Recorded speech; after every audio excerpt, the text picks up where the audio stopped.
2권 보자고요.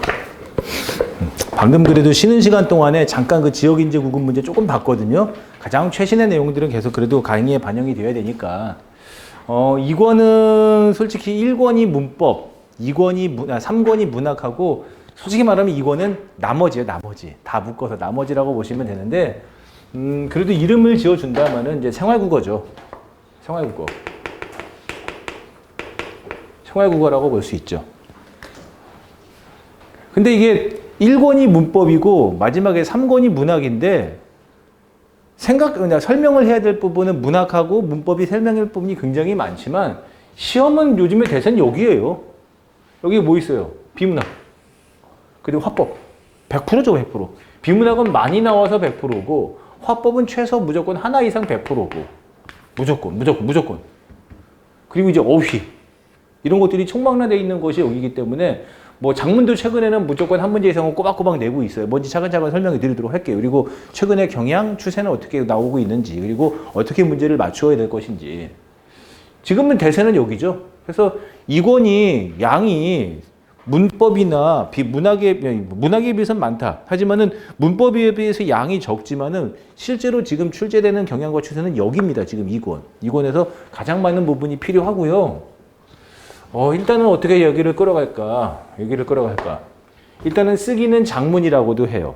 글 쓰는 방식으로서. 그리고 그 다음에 화법하고 말하기라고 해서 뭐 쓰기 다음에 화법을 놓고 그 다음에 비문학을 할까 그냥 뭐라고 얘기하기도 그렇지만은 쓰고 읽고 말하기 이렇게 세 가지 영역이 요즘에 가장 대표적인 부분이죠.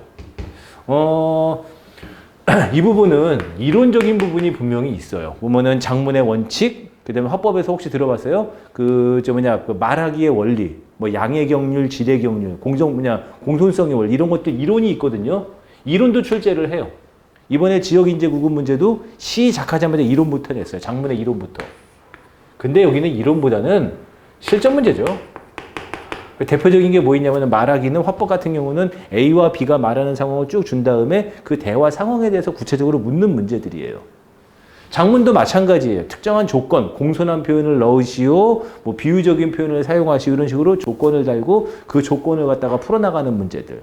또는 뭐 있어요? 글을 쓸 때 개요를 작성하죠. 서론, 본론, 결론 이런 식으로. 그 개요를 작성하고 그 개요를 올바로 고쳐보시오 하는 수정 보완하기 문제들을 해서 실제 대세는 이쪽입니다. 실전. 이쪽이 대세예요. 요즘의 대세는. 아예 비문학은 이론 자체가 아니라 실전으로만 내는 것이죠. 지문을 읽고 물음을 풀어가는 것들. 무지만이네요. 그래서 드리는 말씀, 꼭 알아도 오늘 내가 이건 너무 시급하고 중요한 일이라서 제가 지금 오늘자로 보니까는 강의를 여기서 시작한 것은 이제 보니까는 7주 차가 되더라고. 그리고 중간에 한번 휴강을 한번 했기 때문에 7주 차, 8주 차구나.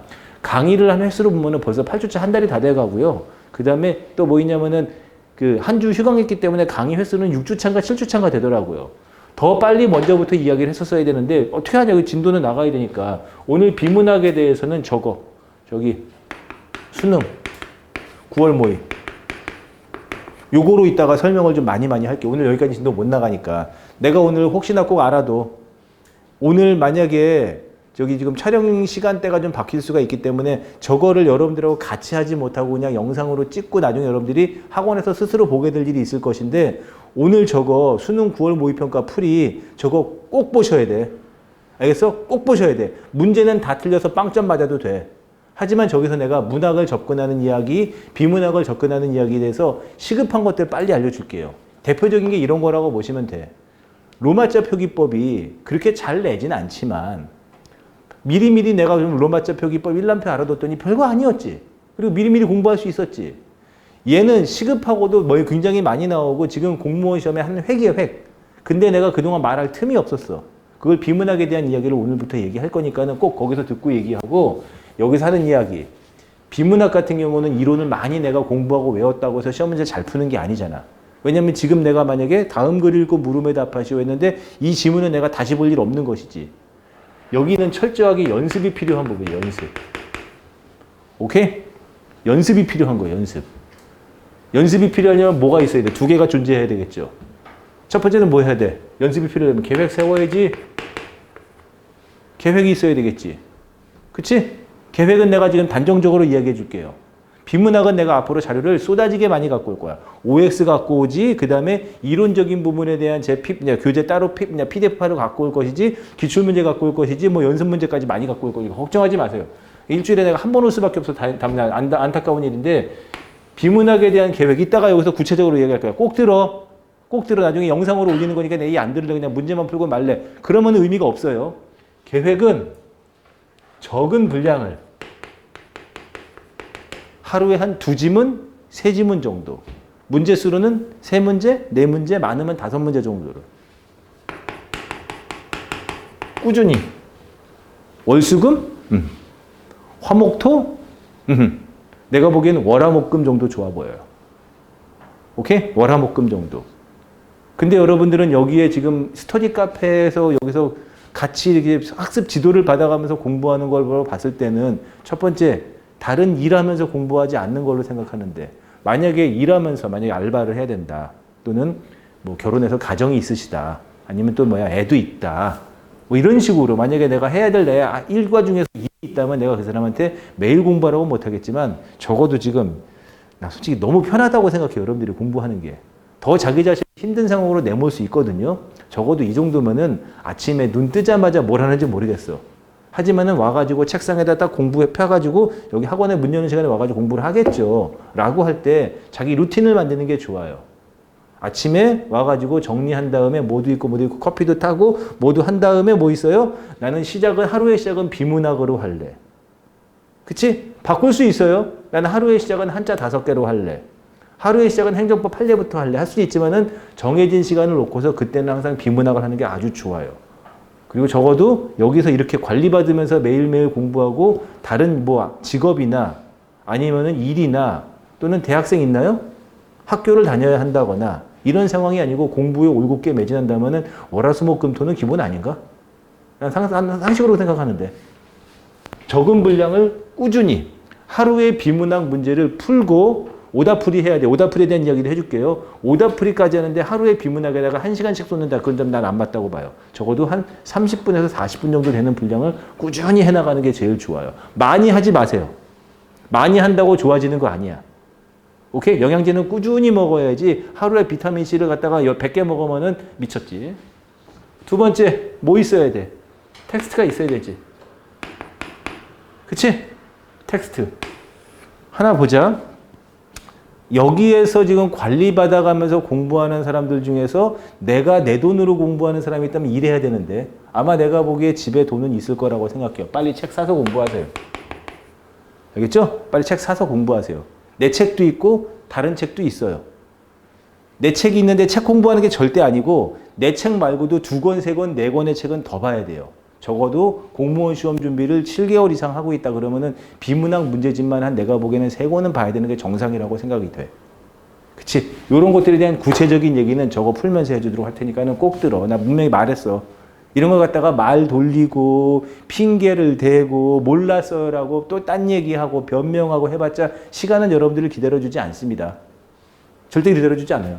그리고 객관식에서 정답이 하나 있고 나머지는 오답인 시험에서는 변명이 절대 통하지 않습니다. 변명은 주관식에나 통하는 거지. 그치?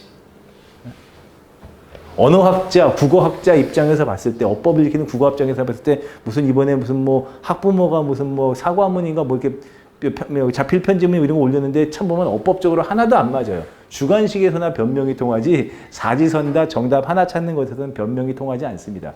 당장 하세요. 그래서 오늘 내가 구체적으로 어떤 거 얘기할지를 여기서 내가 뭐 9월 모의고사 칼을 빼들고 얘기할 테니까는 빨리 만약에 여기서 이따 마지막 시간에 하게 되면 제일 좋다고 보는데 혹시라도 상황이 이렇지 않아가지고 따로 영상 촬영하게 되면 그걸 보시면 돼요.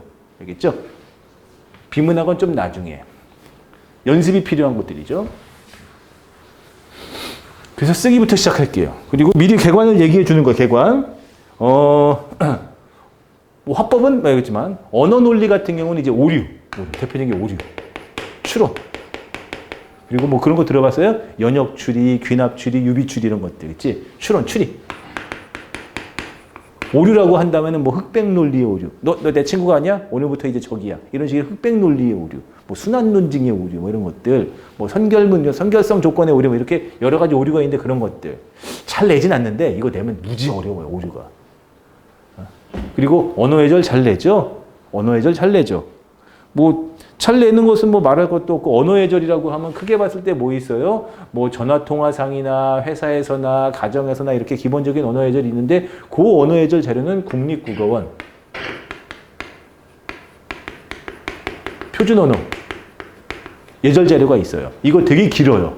이 국립국어원에서 발행한 표준 언어 예절 자료는 뭐 이렇게 만화도 그림도 들어있어가지고 두꺼운 책 한 권이거든요. 내가 보기에 한 150페이지 정도 되는 책 한 권인데 절대로 이렇게 보면 안 되고 여기에 있는 게 이제 공무원 시험에 필요하게 요약되어 있는 내용이 있어요. 소개해 줄게요. 언어 예절. 그리고 여기다가 조금 더 플러스 해가지고 호칭어, 지칭어. 돌아가신 내 부모를 뭐라고 부르느냐. 살아계신 내 부모를 뭐라고 부르느냐. 그 다음에 내가 언니가 있는데 언니의 남편은 뭐라고 부르느냐. 그 다음에 내 언니의 그게 뭐냐 남편의 부모님을 내가 몇 천 관계냐. 뭐 이런 것들이 있는데 요즘에 잘 안 내지만 기본적인 가족 관계에서의 호칭어 지칭어는 해둬야 돼요. 내니까. 오케이? 그리고 지우고 필수 어휘는 필수. 두 문제 많으면 세 문제. 한 문제 필수. 그치? 한 문제 필수. 일단 여기서 필수라고 하는 것은 고유어. 그 다음에 한자어. 한자어.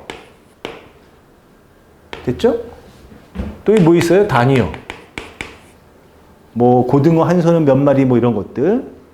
호칭어, 지칭어도 여기다 넣을 수가 있어요. 하지만은 여기다 넣지는 말고 그냥 언어 예절로 넣어 볼게요. 지금은. 또 그 다음에 주제별 어휘. 뭐 사람 관련된 말이 아닌 것은 그냥 단어 뜻을 물어보기도 하고 다 출제합니다. 이번에 보면 지역인재 문제, 그 다음에 다음 주에 하게 돼 이거 했죠? 국회직 문제 다 출제했어요. 국가직 지방직 안 나오는 경우가 없어요. 주제별 어휘. 그리고 여기에다가 포함하는 것 이거하고 상관없이 어문 규정에 들어있는 어휘. 이미 내가 줬죠? 그치? 줬죠. 참고로 미리 내 계획은 알려줄게요. 주제별 어휘는 내가 따로 프린트 한번 나갈 거예요. 주제별 어휘. 이미 이론서에 있어요. 그 다음에 단위어도 내가 이미 프린트 한번 나갈게요. 단위어들. 보면은 몇 손, 몇 쾌, 뭐 이런 것들 전부 다 몇 개냐. 그리고 아까 뭐 있었지? 여기에 관련돼서 언어 예절에서 호칭어, 지칭어 있죠. 요것도 내가 프린트 한번 나갈 거예요. 싹 정리해가지고. 싹 정리해서 여러분들이 들고 다닐 수 있게 그냥 다 줄게요. 고유어 한자어 중에서 고유어는 너무 많아서 못 주겠어. 줘봤자 그게 시험에 나온다는 보장이 없어서 기본서에 있는 것만 하고 어떻게 공부할지는 여기서 설명해 줄게. 한자어도 너무 많지만은 이론서에 있는 것만 보시면 되고 참고로 한자어는 내가 뭐예요? 따로 문제를 엄선해가지고 좀 따로 줄게요. 풀어볼 만한 문제들을. 이러면은 충분하겠죠. 아무래도 근데 이런 거 할 때는 이제 빈칸은 좀 한 줄 쉬어야지. 빈칸은 좀 한 줄 쉬어야지. 그렇다고 해서 빈칸 자료가 안 나가는 건 아니에요. 빈칸 자료는 모두 나갑니다. 모든 전 영역이. 이런 것 정도가 이제 2권이라고 보시면 되는데, 자, 봐봐. 물론 어휘는 외워야 되는 건데, 이 단원의 모든 것의 공통점이 하나가 있잖아. 적은 양을 꾸준히. 그치? 쉬지 말고. 알겠죠? 할 얘기가 진짜 많아요. 그러니까 나는 여러분들 오늘 이제 2권 진도 나가고, 당분간 이제 문법을 쭉 진도 나갈 일은 없을 거예요. 왜냐면 끝났으니까. 영상으로 끝났으니까. 하지만 여러분들은 여러분들의 진도가 있어야 돼요. 문법 복습의 진도, 그 다음에 이 정규 수업 진도, 그 다음에 아침에 일어나가지고 뭐 있어요? 비문학 진도. 여기 지금 포함 안 된 거 있잖아. 여기 뭐 들어가 있어요? 한자성어. 또 뭐 있어요? 속담.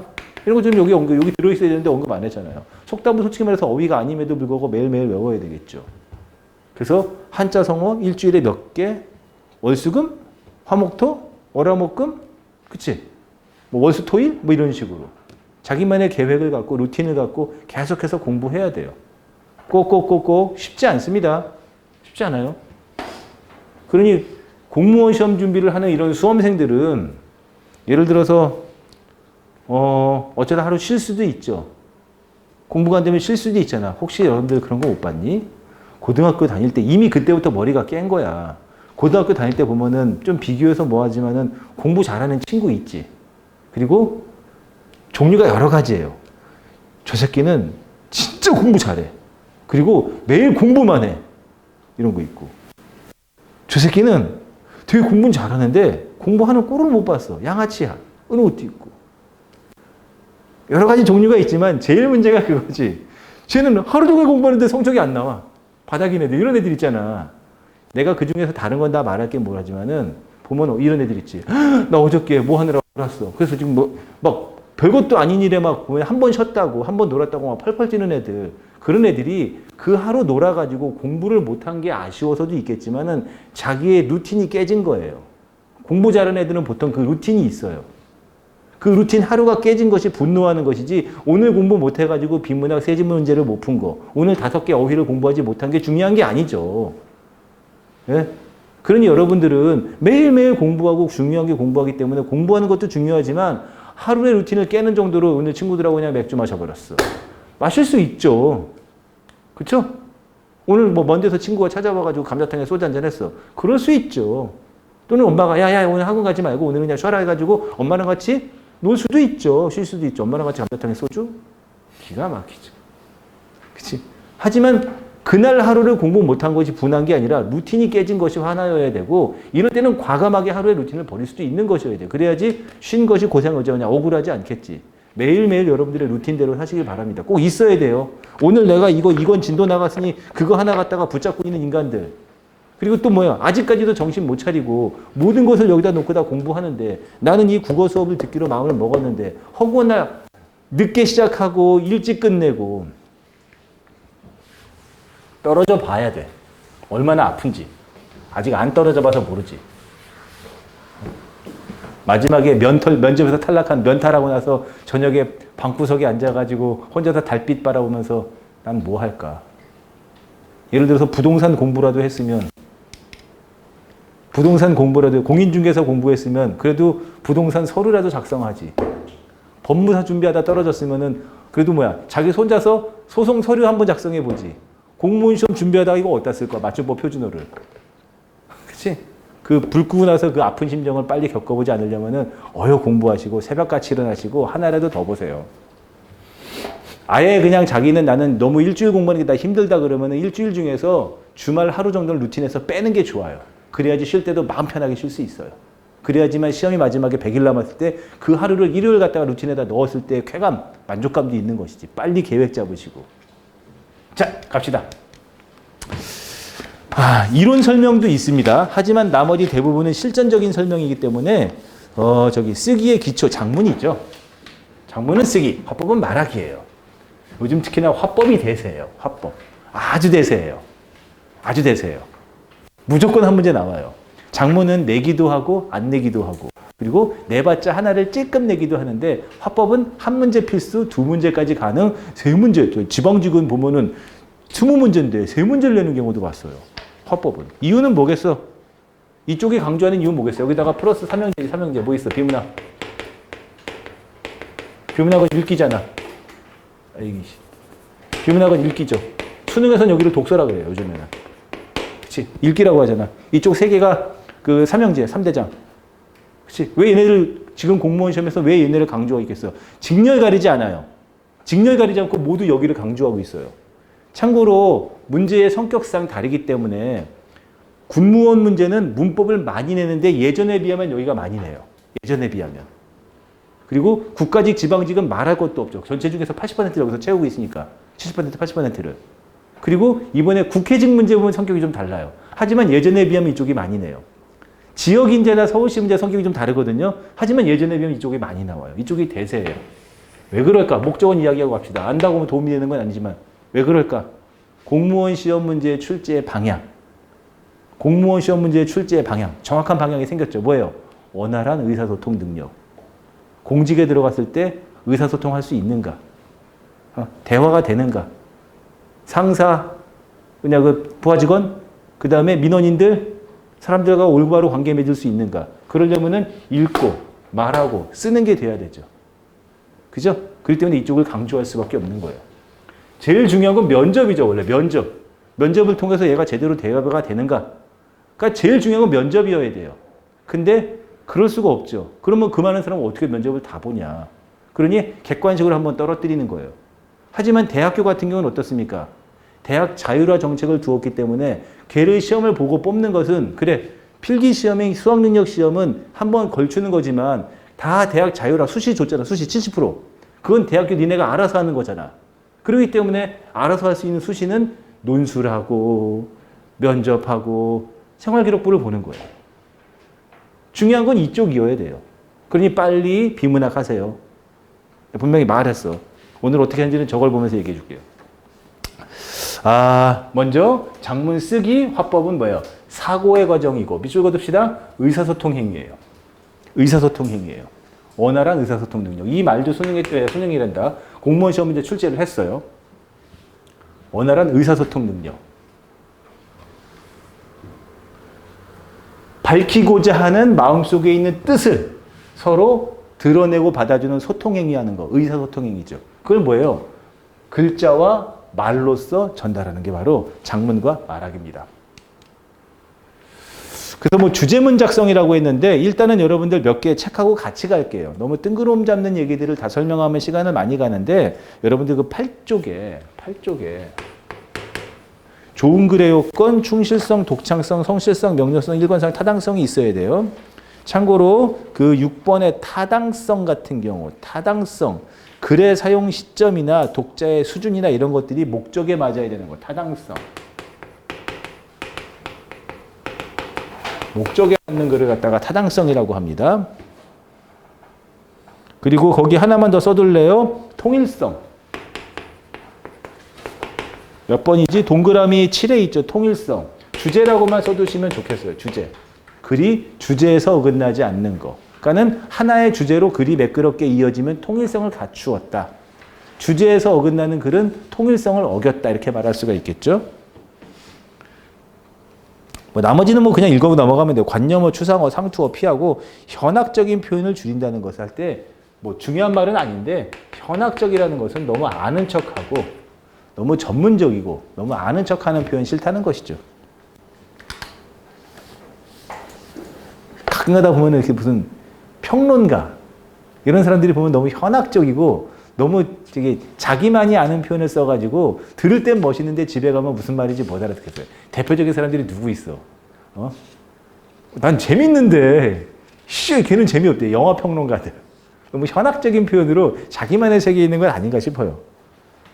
난 재밌는데 지들은 막 엄청난 영화래. 안 좋대. 근데 그 영화 평론가와 나의 생각이 일치한 영화가 있어요. 내 인생의 5점이고 그 시간을 보상받고 싶어요. 나 심지어 극장에서 돈 주고 봤어요. 혼자서. 그때 연애할 때가 아니어가지고. 영화 마지막에 애국가를 부르더만 내가 그때 진짜 들고 있는 그 콜라 던지려고 했어요. 혹시 알아요? 자전차왕 엄복동이라고? 이씨야. 영화 좋잖아. 자전거 실존 인물을 다루고 또 막 스포츠와 국뽕과 조금 국뽕 있어야 좋지. 그렇지 않니? 그리고 또 이렇게 개그 코드 이런 거 다 있어가지고 극장에 내가 돈 주고 혼자 보러 가서 그때 연애할 때가 아니어가지고 혼자 극장에 옆에 사고 봤거든. 롯데시네마.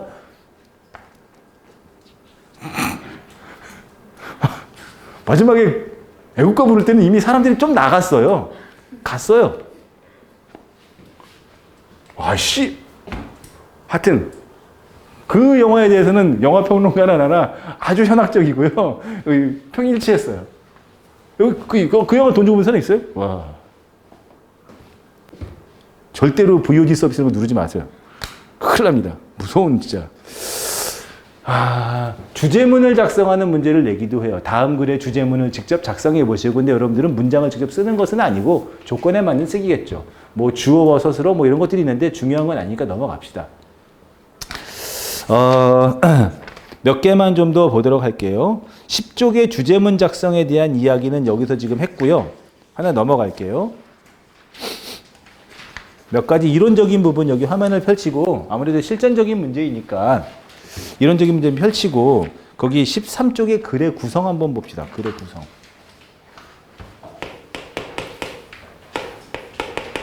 참고로 글의 구성은 나중에 비문학 할 때 한번 다시 나와요. 어차피 글을 쓰는 것이나 쓴 글을 읽는 것이나 같은 것이기 때문에 장문의 이야기는 비문학에서 다시 나옵니다. 서로 연관성이 있거든요.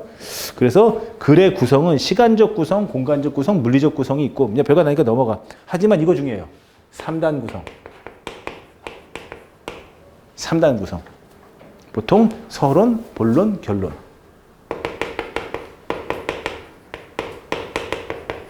서론, 본론, 결론. 또는 도입, 전개, 정리. 머리말, 본문, 맺은말. 처음, 중간, 끝. 이렇게 3단 구성.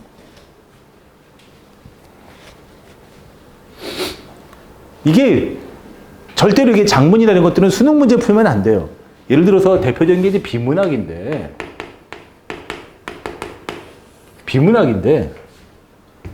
그거 뭐지? 수능 비문학은 원칙이 정해져 있어요. 3단 구성의 원리를 취하되 만약에 결론을 제시하지 않았을 경우는 이 결론을 추론의 문제로 제시하죠. 그게 바로 수능 문제의 기본적인 원칙과 취지예요. 학생들에게는 완결된 글을 읽혀야 한다는 그런 교육부의 취지가 있으니까. 하지만 공무원 시험은 개뿔 그런 거 없어요. 아무데나 뚝 하나 뺀 다음에 다음 글 읽고 물음에 답하시오예요. 그리고 공무원 시험은 서론, 본론, 결론하고 상관없는 기사의 일부, 그 다음에 그 칼럼의 일부 이런 것들을 많이 제시하죠. 이런 것들은 비문학을 할 때 이야기합시다. 그리고 4단 구성은 기승전결, 도입, 전개, 전환, 정리. 그리고 5단 구성은 이런 건 소설할 때 하는 거니까 넘어갈게요. 그 말 알아둡시다. 밑에.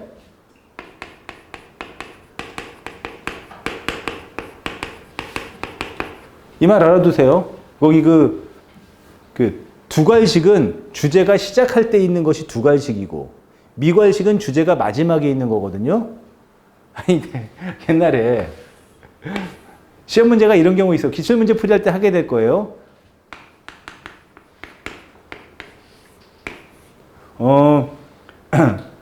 보기의 글을 두괄식으로 작성할 경우 그 처음 문장으로 옳은 것은 해가지고 글을 주었어요.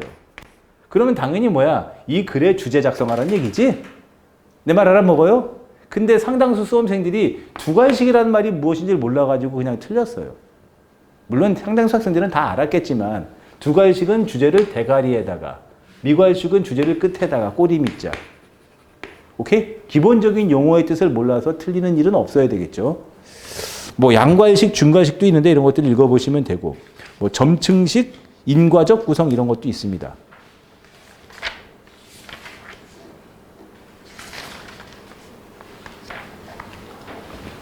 했을 때, 자, 넘어가서 봅시다. 실전은 이런 문제예요. 주제문을 작성해봐라 이런 것보다도 좀 복합적인 문제도 한번 풀어볼래요? 여러분들 강의 노트에 문제가 있으니까 한번 풀어볼래요? 보기의 조건을 모두 충족한 노랫말을 했을 때 글쓰기 문제죠. 조건에 이런 거 갖다 써두면 좋아요.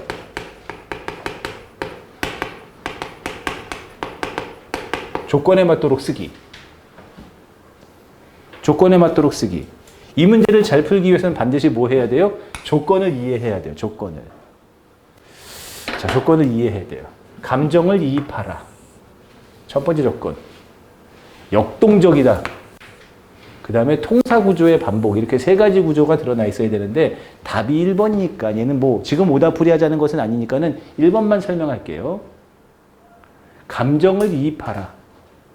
감정을 이입하라. 해가 진다, 꽃이 진다, 쓸쓸히 오색날개를 젓고 밤을 향해 휘달리는 해, 찬란했던 해가 진다, 나의 사랑이 진다, 사랑하다라는 감정을 여기다가 진다라고 이입해서 표현했죠. 얘가 뭐예요? 여기 A 조건이라고 할게. A 조건 하면 좋겠어요. 참고로 이거 기출입니다. 국회지 기출이에요. 그 다음에 뭐 있어요? 오색 날개를 접고, 그 다음에 휘달리고 했으니까는 B라는 역동적인 심상. B. 참고로 원래 심상이라는 말은 문학할 때 하겠지만 시각적 심상, 청각적 심상, 촉각적 심상 이렇게 말하지만은 여기서는 역동적인 심상이라고 했으니 그냥 역동적인 표현으로 보시면 되겠죠.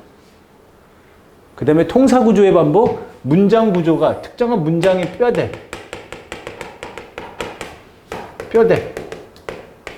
구조. 다시 말해서 조사와 어미의 쓰임이겠지. 뭐뭐가 진다, 뭐뭐시 진다, 뭐뭐가 진다, 뭐뭐시 진다 이런 식으로 문장의 구조를 반복하고 있죠. 여기 그냥 요 정도만 할게요. C. 세 개 조건을 다 지키는 것은 이런 것들. 이런 것들은 통사구조의 반복이라고 하지만 다른 조건이 없으니까. 이렇게 조건에 맞는 쓰기.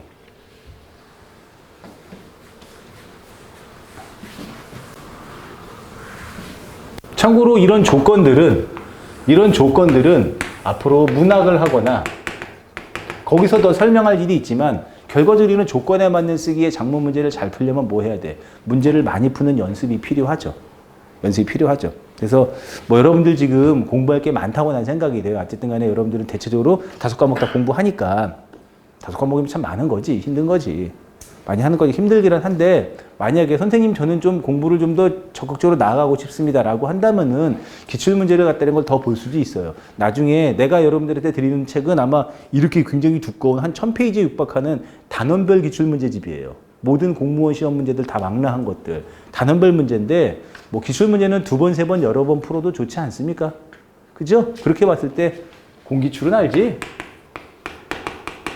공기출은 알죠? 공기출 사이트 들어가서 해설지가 동반된 작년, 재작년 기출문제 다운받아서 풀어봐도 괜찮아요.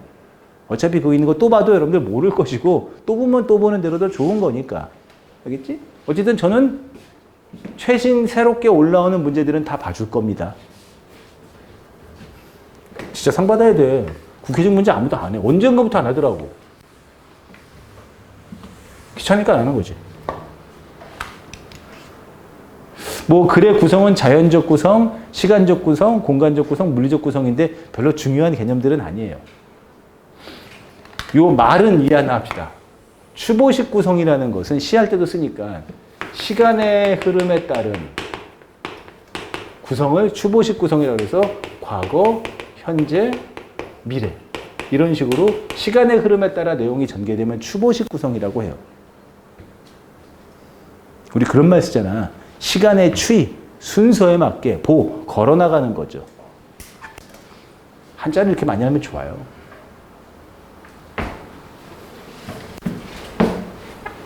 뭐 시에도 쓰고 소설에도 그렇고 옛날에 고전 소설들은 전부 다 추보식 구성의 내용을 취했죠. 보면은 시간의 흐름에 따라 내용이 쭉 전개되는 것들. 고전 소설은 그랬어요. 시간의 흐름을 뒤섞거나 그러지 않았죠. 그냥 단순히 과거를 회상하는 것 정도가 아니라 시간을 뒤섞거나 그러지 않아요. 근데 이제 우리가 고전 소설을 끊고 1920년대, 30년대부터 나타나는 그런 그 현대 소설들은 시간의 흐름들을 막 뒤섞어 놓아요. 대표적인 게 1910년 이후에 바로 나타난 1920년대에 뭐 예를 들어서 여러분들 혹시 그거 본 적 있어요? 원래 소설로 현진건의 운수 좋은 날 이런 것만 보더라도 여러분들이 다 알고 있는 것은 왜 설렁탕 먹지를 못하노 이 우라질년 막 이런 그런 이야기잖아요. 인력거꾼. 근데 실제 소설에서는 시간 관계가 막 뒤섞여 있어. 아주 재미있고 알기 쉽게. 예를 들어서 뭐 김유정의 뭐 봄봄 이런 것들 실제로 읽으면 시간 관계가 되게 복잡하고 어려워요. 하지만 내용은 읽기 쉽습니다. 뭐 3단 구성 있고 4단 구성 있고 5단 구성이 있죠. 용어는 용어대로 공부해야 돼요. 이번에 힘들어. 그게 그 뭐지? 지역인재 구분 문제에서도 이런 이론들을 물어봤습니다.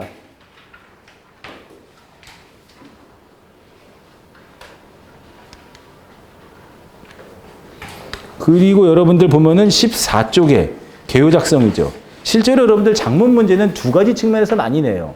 조건에 맞는 쓰기, 그리고 글쓰기에 있어서 개요를 작성하고 수정 보완하기 문제. 여기는 14쪽이죠. 수정한 개요를 작성하고 수정하라. 많이 문제 내죠. 문제는 뭐다?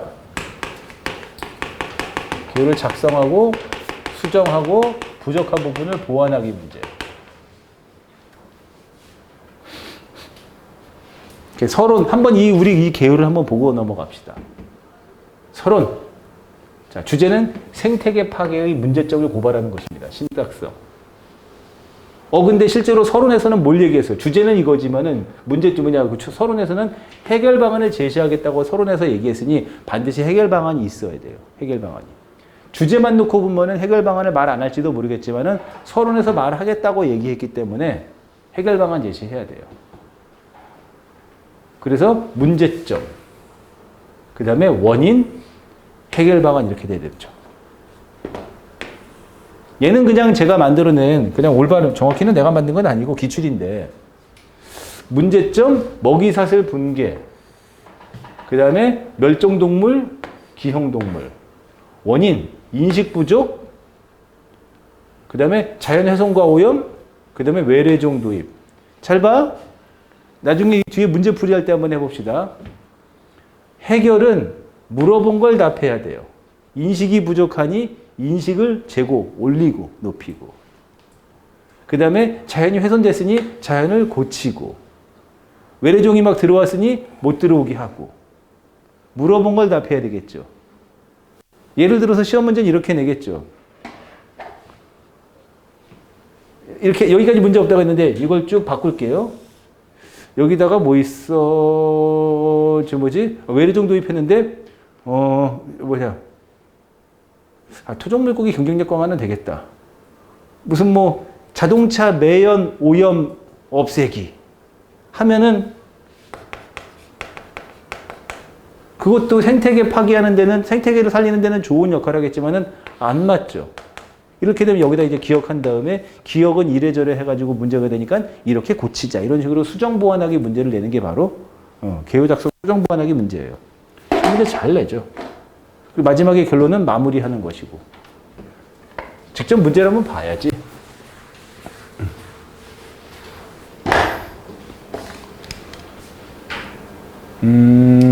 얘는 거꾸로 돌아와서 다시. 이거 보고 넘어가자. 문제를 하나 보기보다도. 이렇게. 긴 제목이 개요가 나오면 이렇게 되죠. 생활체육이 활성화예요. 그래서 생활체육이 활성화되지 않은 현실을 서론으로 제시할 수도 있죠. 그래서 앞으로 말하고자 하는 것을 미리 말할 수도 있지만은 보통 이렇게 생활체육이 활성화되지 않은 현실 이렇게 말할 수 있어요. 얘는 이제 현 상황 또는 사태를 부각한 거죠. 이러면은 글에 흥미가 생기고 그 다음에 관심도가 올라가니까. 그리고 크게 뭘 말했어요? 생활체육의 의, 가치, 장애요소, 문제점. 당연히 문제점 나왔으면 뭐예요? 해결 방안. 해결 방안 나와야 되겠지? 그러면 어때? 정부 관심이 없으니 정부 관심 만들고, 인식 부족하니 인식 만들고, 프로그램 부족하니까는 프로그램 만들고. 딱 맞죠? 시간이 되지?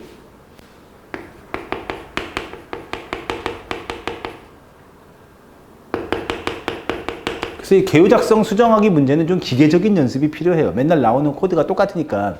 우리는 지금 기출 문제 풀이하는 곳은 아니기 때문에 문제를 내가 지금 풀 수는 없는데, 첫 번째 뭐 있어요? 서론, 본론, 결론의 역할. 시험 문제는 아무데나 막 디귿합니다. 아무데나 리을한 다음에 이거 고치라 그래요. 서론은 보통 보면 앞으로 낼 내용을 미리 제시한다거나 현재 사태나 상황을 제시하거나 뭐 이런 식이죠. 근데 서론에서 마무리하면 안 되겠죠. 그럼 서론의 역할을 못했으니까. 서론, 본론, 결론 각각의 역할에 맞게 글을 써야 돼요. 개요 작성돼야 되죠. 그 다음에 두 번째 꼭 알아둬야 돼. 이렇게 제목이나 주제를 주는 경우가 대부분이고, 제목이나 주제를 주는 경우가 대부분이고, 만약에 여기가 디귿인데 갑자기 디귿에서 생활체육 활성화 이야기하자고 했는데 뭘까? 전문가 체육 나오면 안 맞죠? 그죠? 전문 체육인 나오면 안 맞죠? 국가대표 나오면 안 맞지? 제목이나 주제를 주는데 주제에서 어긋나는 경우 꼭 나와요. 하나씩. 그래서 디귿은 주제에서 어긋나는 부분이니 뭐로 고치자. 얘가 제일 중요해요. 문제점, 해결 방안.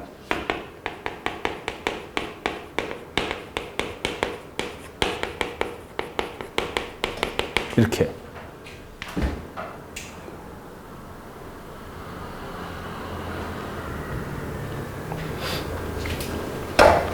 문제점에서 물어본 것에 대해서 해결 방안이 줄을 잘 타야 돼요. 물어본 걸 답하고, 그러니까 문제점 해결, 문제점 해결. 하지만 봐봐. 대단할 것까지는 없지. 풀 수는 있는 거잖아. 내가 보기에 실전에서 적어도 공무원 시험 준비를 6개월 이상 했다. 나 그래도 기출풀이도 좀 들었다. 나름대로 좀 문제 풀어가지고 가방끈 좀 있다. 그러면 나는 현실적으로는 얘가 제일 중요한 거 아닌가 싶어요. 하지만 이거는 문제를 풀어봐야 되는 거예요. 그래서 공무원 시험 강의는 꼭 이론 강의로 끝나면 안 되고 기출, 그 다음에 동형 모의고사가 있어야 되는데 봐봐. 예를 들어서 빈약한 프로그램으로 인한 형식적 운영이 문제점이라고 했어. 그러면은 이걸 극복하기 위해서 내실 있다는 말 알죠? 짜임이 좋고 그 다음에 내용이 충분한 거잖아. 내실 있는 생활체육 프로그램 개발하면 좋겠지. 맞아, 이거 괜찮다고 생각해. 그런데 말이야, 내 생각에는 내실 있는 프로그램도 좋지만 좀 더 재미있고 유익한 프로그램을 개발하는 게 난 좋다고 생각해. 봐봐, 내실 있다와 재미있다와 유익하다는 다른 말이에요. 차이가 있죠? 나는 이게 또 괜찮다고 생각하지만 내실 있는 것보다도 나는 유익하고 즐거운 프로그램이 더 좋다고 생각해. 그러니 넌 잘못됐어. 이건 개소리죠. 뭐 하는 거예요? 물어본 대로 답한다. 이게 중요한 말 아닌가 싶어요. 내 생각 집어넣지 말고 내 생각 넣지 말고 그건 네 생각이고 얘가 맞는 것이 적절하냐 아니냐 여기다 써줄까? 적절성 여부만 따지는 거죠. 내 생각 놓지 말고 물어본 대로 답한다. 그 1번이 적절하냐 아니냐만 따지면 되고 나머지는 집에 가서 할 생각이지. 실제로는 여기서 틀리죠. 그래서 처음에 드는 생각은 뭐야? 그래, 얘도 괜찮지만 나는 즐겁고 유익한 프로그램을 더 좋아해. 그러니까 시험이 이제 보통 보면은 한 문제당 1분 생각하면 되잖아. 그리고 국어를 처음에 풀 수도 있고 나중에 풀 수도 있고 좀 이상한 소리 왔다 갔다 풀기도 한데 그럼 내가 뭐라고 할 바는 없지만은 뭐예요? 풀다 보면 나중에 생각이 바뀌죠. 네가 좋고 하지만 내 생각도 있어. 그러니까 나중에는 넌 나쁘고 내 생각만 오라 이렇게 되는 게 바로 시험장에서의 마법입니다. 매직. 실전 문제 풀이가 꼭 필요해요. 이런 게 실전적으로는 중요한 것 아닌가 싶습니다. 비문학도 그렇잖아. 분명히 4가 가장 옳지만 내가 보기에는 더 옳은 5가 있어. 하지만 선택지는 4개인데. 이런 것들이 현실적으로도 중요하지 않나 싶어서요. 그런 것들이 이제 병이야, 병. 병이야. 확정 편향. 혼나야 돼요. 매를 맞고. 그치? 왜 나는 그 포스터를 보고 그 영화를 봐야 된다고 생각했을까? 이상한 기운이 막 물씬 나잖아요. 이상한 색깔 누리끼리 한 자전거 딱 들고 있고. 혹시 그거 본 적 있어요? 시작부터가 문제예요. 시작부터가 영화가. 아우, 4시간, 내 돈. 예를 들어서 괜찮은 영화들은 보게 되면은 정말 좋아요. 특히나 기대 안 하고 봤던 영화. 예를 들어서 혹시 알아요? 이게 외국 공포 영화예요. 유전 이런 영화들. 혹시 알아요? 유전이라는 공포 영화 있거든요. 정말 괜찮은 영화예요. 그러면 오늘 기대 안 하고 그냥 봤다가 와, 진짜 공포 영화도 감동받을 수 있구나. 뭐 이런 게 있는데 약간 내가 국어 선생이다 보니까 약간 국뽕이 있습니다. 다시는 그러진 하지 않을게요. 그러기보다는 나는 자전거 타는 영화는 안 봐요. 포레스트 검프 때문에 좀 감동이 있었지만. 자, 봅시다. 요거를 이렇게 바꿀 수도 있는데요. 공무원 시험은 이렇게 디자인적으로 만들지 않죠? 넘어가고.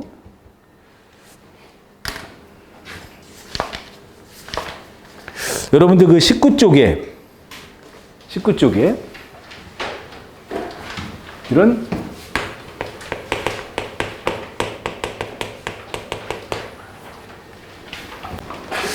글쓰기 할 때 종류도 있어요. 어떤 글을 쓸 거냐.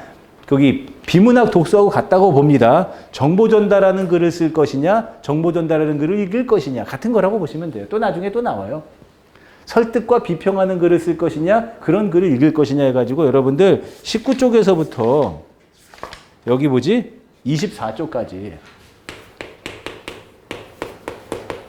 여기 보면 이론이 쭉 있는데요. 네, 이거 잘 들어도 19쪽에서 24쪽까지 좀 이렇게 글쓰기의 종류와 관련된 이론들이 쭉 있는데 일단 얘는 보류. 안 내는 건 아니지만은 이런 부분 너무 심각하게 정리하고 외울 필요는 아직까지는 없어요. 잠깐 보류. 얘는 나중에 기출풀이 할 때 필요한 것만 다시 언급해 줄게요. 다시 언급할게요. 근데 여러분들 만약에 읽으면은 별건 없고요. 거기 페이지 20쪽에 얘하고 잠깐 이제 쉽시다. 여러분들 20쪽에 보면은 신뢰성, 타당성, 공정성이 있는데 몇 가지 성들이 있어요. 특성들. 글을 읽거나 쓸 때 특성들 몇 가지만 정리합시다. 거기 신뢰성, 20쪽에 신뢰성, 타당성, 공정성에다 넣으시면 되는데 거기 없는 것들 일단은 뭐지? 주제. 이게 생각이 안 나요. 갑자기 뭐가 말이 딱 막히네. 통일성. 진짜. 통일성. 글을 쓰거나 읽을 때는 주제에서 어긋나면 안 되는 거예요. 그치? 주제에서 어긋나면 안 되는 것이죠. 그 다음에 신뢰성, 타당성, 공정성인데 신뢰성은 거기 있는 대로 글이 믿을 만한 것이냐 말 그대로 글이 믿을 만하냐 신뢰의 문제인데 거기다 쓰세요. 거기다 밑줄거도 되겠다 얘는 뭐야. 이 글의 출처를 올바로 밝혀야 돼요. 출처. 저도 거기 보면 있죠. 거기 9월 문제 풀이 해설지는 EBS가 가져온 거 거기 밝혀야 돼요. 안 밝혔다 잘못하면 큰일 납니다. 큰일 나요. 큰일 나요. 조심해요 여러분들. 개인 SNS나 이런 데다가 함부로 남의 사진이나 남의 기사나 링크 정도 따오는 건 괜찮은데 거기다가 함부로 기사 전문 올리거나 그러다가 잘못하면은 뭐 개인 SNS까지 몰아갈지는 모르겠는데 그거 걸고 들어가면 걸려요. 예를 들어서 내가 여기만 일하진 않는데 저쪽 다른 학원도 있거든요. 거기에서 기사, 신문 기사 있지, 포털 기사 그거 올려가지고 이렇게 게재하면서 최신 기사들 업데이트하면서 이렇게 어쨌든 그 기사에 그 신문사가 포털 신문사가 한번 칼 들었거든요. 그 학원마다 억대로 맞아요. 아이씨, 억대로 맞아요. 출처고 밝혀야 됩니다. 출처. 그 뭐지 내가 나중에 문학 강의 이제 하다 보면은 여기 기본서 3권에 있는 문학이 대한민국에 있는 교과서 모든 문학 작품을 다 수록할 수 없잖아요. 그 내가 아마 강의하다 보면 그럴 거야. 이런 시들은 네이버에서 찾아서 이렇게 좀 보고 아마 찾아보라는 얘기를 할 거야. 그러면 이제 여기는 뭐 있으려나 모르겠는데 그러면 이제 온라인으로 질문이 와요. 악의적인 질문이죠. 왜 너는 A 작가의 무슨 작품을 왜 자꾸 찾아보라고 하냐. 네가 프린트로 만들어서 다 내놔라. 이렇게 얘기를 하기도 해요. 정말 버릇없는 거지. 못 줘요. 잘못해서 그거 저작권 걸리게 되면은 함부로 주지 못하면 이거 벌레 있죠 지금. 출처. 그 다음에 타당성. 보편적으로 인정할 만한 것이냐. 타당성. 보편의 문제죠. 보편의 문제. 그 다음에 공정성. 나 벌레. 한쪽에 치우친, 편향된, 치우치지 않았는지. 이렇게 해야지 외우기가 쉽잖아. 그리고 하나만 더. 얘는 비문학에서 원래 나와야 되는데 응집성이라는 게 있어요. 응집성이라는 것은 뭔가 연결되어 있는 거죠. 짝짝 붙어 있는 응고. 그렇지? 얘는 뭐냐면은 접속 표현. 그리고 왜냐하면 그러나. 또는 지시 표현. 을 올바로 쓰고 있는 거야. 이것, 그것, 저것. 이그저. 이런 게 이제 글을 쓸 때와 글을 읽을 때 그런 지켜야 할 특성들이죠. 벌레. 일단은 뭐 여기까지 나머지는 한번 읽으면 되는 것이니까. 그래서 24쪽까지 보시고 그 다음에 여기서 끊는 게 맞겠다. 그 다음에 여기서 가게 되면 시간 넘어가는 거니까. 됐지? 여기까지 하고 잠깐 좀 쉬었다가 점심 먹고 이따가 점심 끝나고 만나면 그냥 2시에 만나도록 하겠습니다. 예.